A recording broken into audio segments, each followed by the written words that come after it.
Yeah, I'm just trying to give me a couple of things. I gotta go train tonight. I'm getting ready to go to the gym.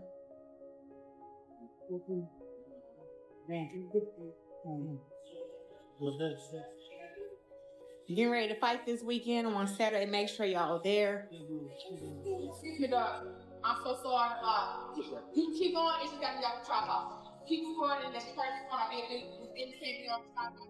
I haven't watched a ton of the footage that's been coming out involving Clarissa because she's been recording herself non-stop, doing interviews, going live, posting, and honestly, it's been a lot to keep up with.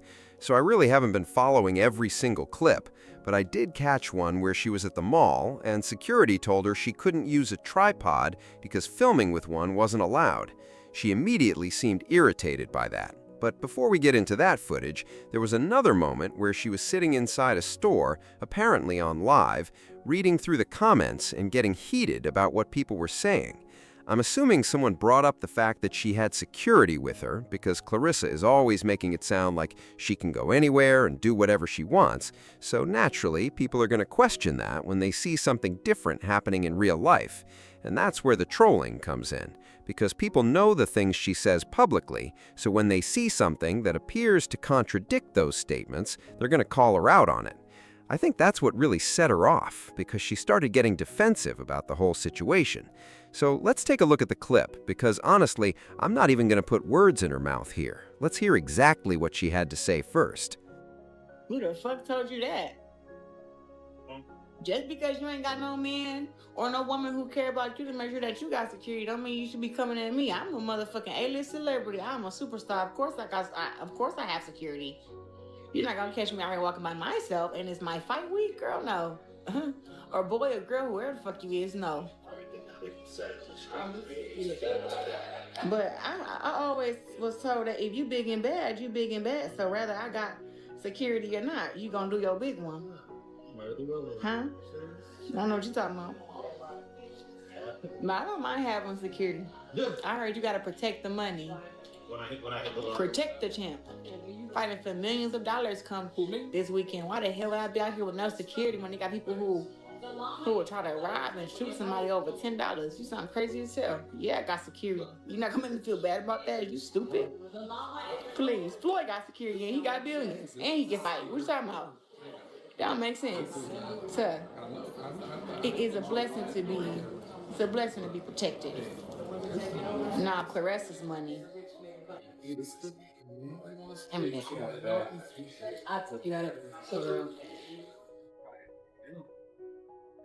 I really hope Van Cleef got these things and it's not like a lot. So she's sitting there giving explanation after explanation, and honestly, Clarissa, you could have simply ignored the comment, but you chose to address it because clearly it struck a nerve.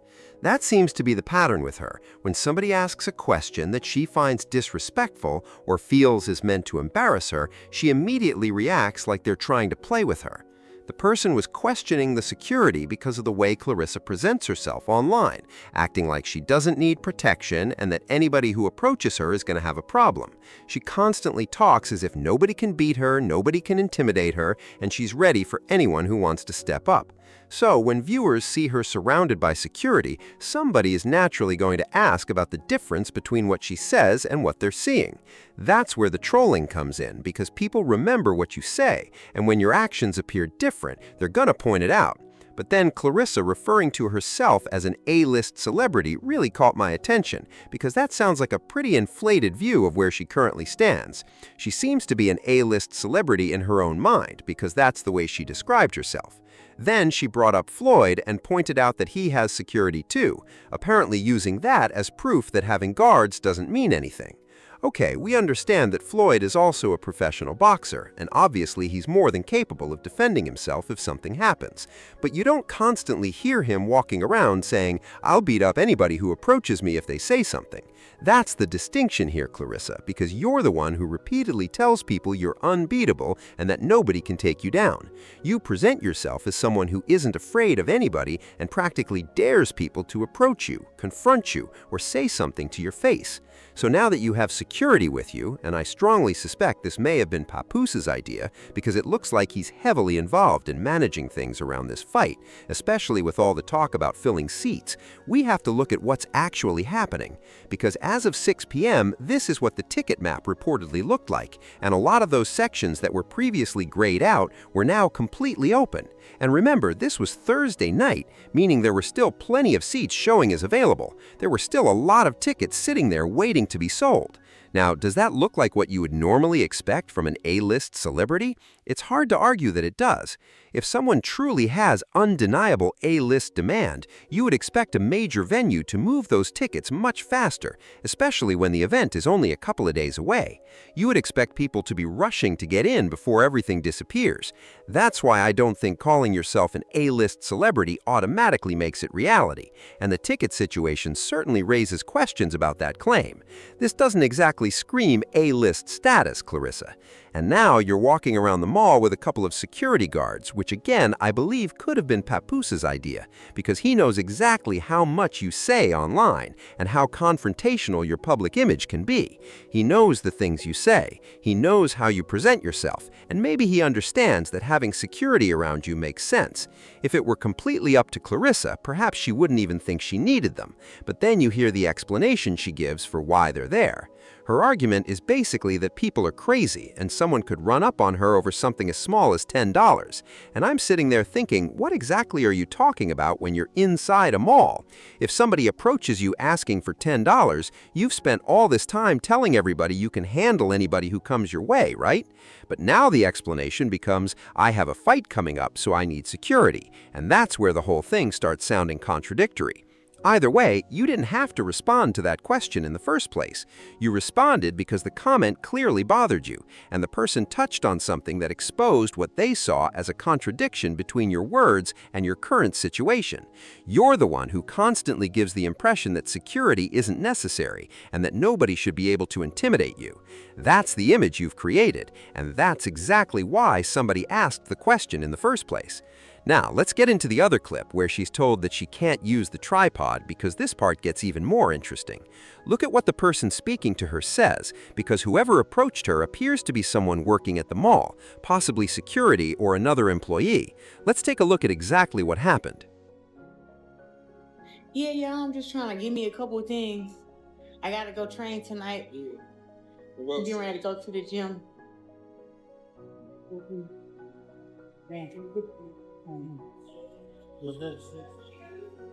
Getting ready to fight this weekend. I'm on Saturday. Make sure y'all there. I'm so sorry. You keep going. It's just got to be off the tripod. Keep recording. This person on indicate me on the tripod. Commercializing. Yeah, it's just our policy. You keep recording. I ain't not. Thank you. Yeah, y'all, I'm just trying to give me a couple of things. Okay, so the person was actually being pretty clear with her. She was allowed to record, but she could not use a tripod because that could be considered commercial filming. And I guess Clarissa either didn't understand what they were explaining or simply didn't like the restriction, because nobody told her she couldn't record at all. The message was very straightforward. You can film, you can use your phone, you can capture the moment, but you cannot set up a tripod and record that way. So that's what she was being told, and there really shouldn't have been much confusion about it. Now, let's see how Clarissa responded, because once again, this apparently rubbed her the wrong way. She seemed bothered by being told what she could and couldn't do. And honestly, it immediately made me think about what her sister Bree previously said about her. According to that criticism, Clarissa doesn't respond well when somebody corrects her, even when the correction is something small and completely reasonable. And this situation is a perfect example, because this wasn't some major confrontation or somebody trying to disrespect her. It was simply a mall employee explaining a rule. Yet somehow, even that became something she appeared to take personally.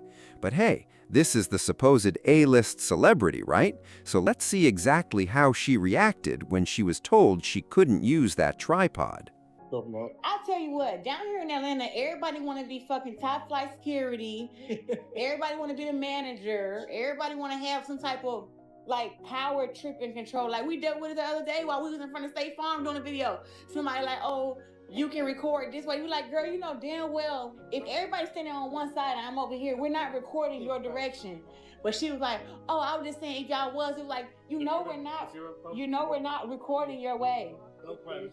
Yeah, and also just let you walk by, like she didn't have to. But also, we are in a world of streaming. Do you know how many people walk around with cameras and everything? Like, how are you gonna tell somebody like, oh, you can't have a tripod?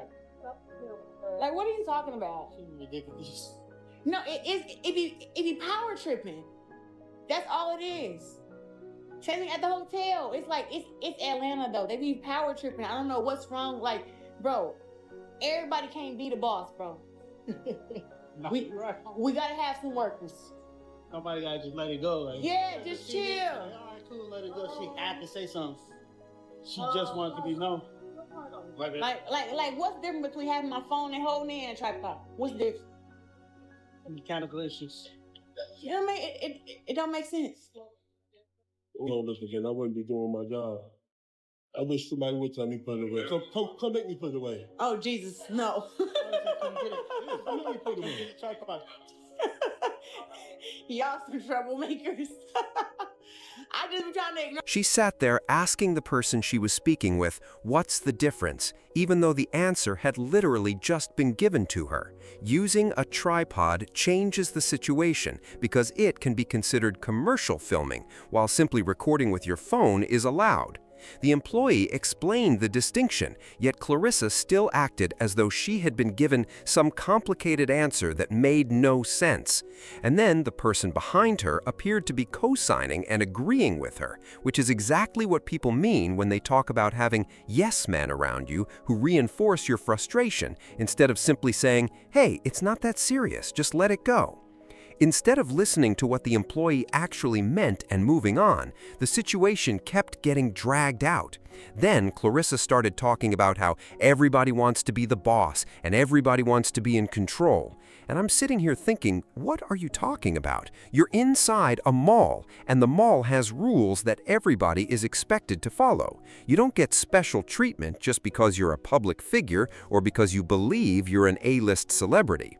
And what made this even more interesting was that she was criticizing Atlanta while literally being honored there with a Clarissa Shields day at her conference. So I'm like, wait a minute, you're accepting recognition from the city while simultaneously sitting there talking down about it.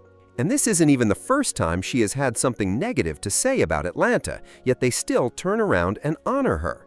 To me, that is part of the problem, because when somebody continues getting rewarded, regardless of how they behave, there's very little incentive for them to change. Why are you so angry at Atlanta simply because things aren't being done the way you're accustomed to? Every city is not going to operate like the place you come from. You're not fighting in Flint right now, you're in Atlanta, and you have to understand that different places have different rules. And the crazy part is, the person speaking to her wasn't even being disrespectful. The security guard or employee calmly explained, you can record, you just can't use a tripod. Yet somehow Clarissa kept pushing the issue. And honestly, I can see how that attitude could carry over into other parts of her life, especially when she doesn't get the answer or outcome she wants. Look at what happened when she didn't win that BET award. She appeared extremely upset because in her mind she has already reached that A-list level and therefore believes she should be treated accordingly. Whenever she gets nominated for something, of course she's going to hope she wins, and there's nothing wrong with wanting to take home the award, but the way she responds when things don't go her way makes me think there's something deeper going on, particularly this constant need to control the situation. And if Clarissa has a strong control streak, while Papoose also wants to have control, then that combination is almost guaranteed to create conflict between them. There's no way two people who both need to be in charge are going to avoid bumping heads forever. These little incidents may seem insignificant by themselves, but they reveal a lot about how she thinks, how she processes criticism, and how quickly she feels challenged. Right now, it seems like everything is being magnified in her mind, and having people around her who immediately co-sign her frustration only makes it worse.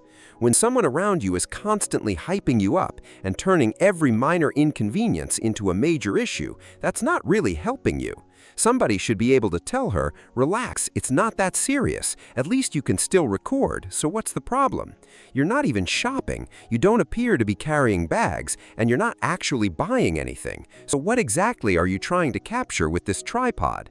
You're spending more time reading comments and arguing with people while walking through stores than actually enjoying the experience. That's what you're doing. You're walking around looking at things, maybe checking out a Gucci bag that, of course, you didn't buy. So what exactly is the purpose of turning this into such a big production?